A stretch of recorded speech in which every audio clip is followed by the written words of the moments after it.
Hi all, myself Dr. ELS Jyoti, cornea, cataract and refractive surgeon, Dr. Rajshekhar Eye Hospital, Nellore.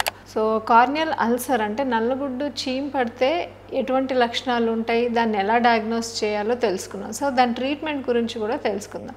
So అది ఒక డయాగ్నోసిస్కి వచ్చాక provisional diagnosis అంటే మనము క్లినికల్గా examine చేసిన తర్వాత డ్రాప్స్ అనేవి స్టార్ట్ చేస్తాం. మళ్ళీ ఆబ్జెక్టివ్ ఎవిడెన్స్ అంటే కార్నియల్ టిష్యూ స్క్రేపింగ్ చేసిన తర్వాత అది బ్యాక్టీరియానా, ఫంగసా, లేకపోతే దాని నేచర్ అంటే బ్యాక్టీరియా అయితే కూడా అది ఏ బ్యాక్టీరియా అంటే కాకయ్యా, బ్యాసిల్లయ్యా, గ్రామ్ పాజిటివా, గ్రామ్ నెగిటివా అన్ని రిపోర్ట్లో వచ్చేస్తాయి. ప్లస్ దాంతోపాటు కల్చర్ సెన్సిటివిటీ అంటే ఆ బ్యాక్టీరియా ఏ ఆర్గన్ ఏ యాంటీబయాటిక్కి రెస్పాండ్ అవుతుంది అనేది మనకి ఒక క్లూ వస్తుంది అనమాట. సో దాన్ని బట్టి మనం ఎంపరికల్ ట్రీట్మెంట్ అంటే ఫస్ట్లో స్టార్ట్ చేసిన ట్రీట్మెంట్ని మాడిఫై చేస్తాం.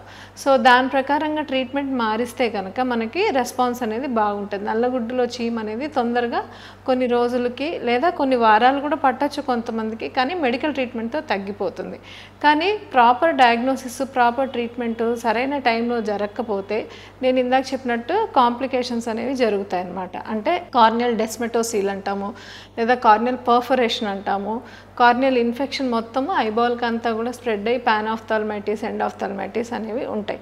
సో ఆ స్టేజ్కి వెళ్ళినప్పుడు మనకి సర్జికల్ ట్రీట్మెంట్ చేయాల్సి వస్తుంది. లేదా నాన్ హీలింగ్ అల్సర్ అంటాం. అంటే సపోజ్ ఒక 3 వారాలు మనం కంటిన్యూస్గా మనం ట్రీట్మెంట్ పెట్టినా కూడా ఆ డ్రగ్స్కి ఆ కార్నియల్ అల్సర్ అనేది రెస్పాండ్ అవ్వదు. ట్రీట్మెంట్కి కూడా ఇన్ఫెక్షన్ తగ్గనప్పుడు మనము వాటికి సర్జికల్ ట్రీట్మెంట్ చేయాల్సి వస్తుంది.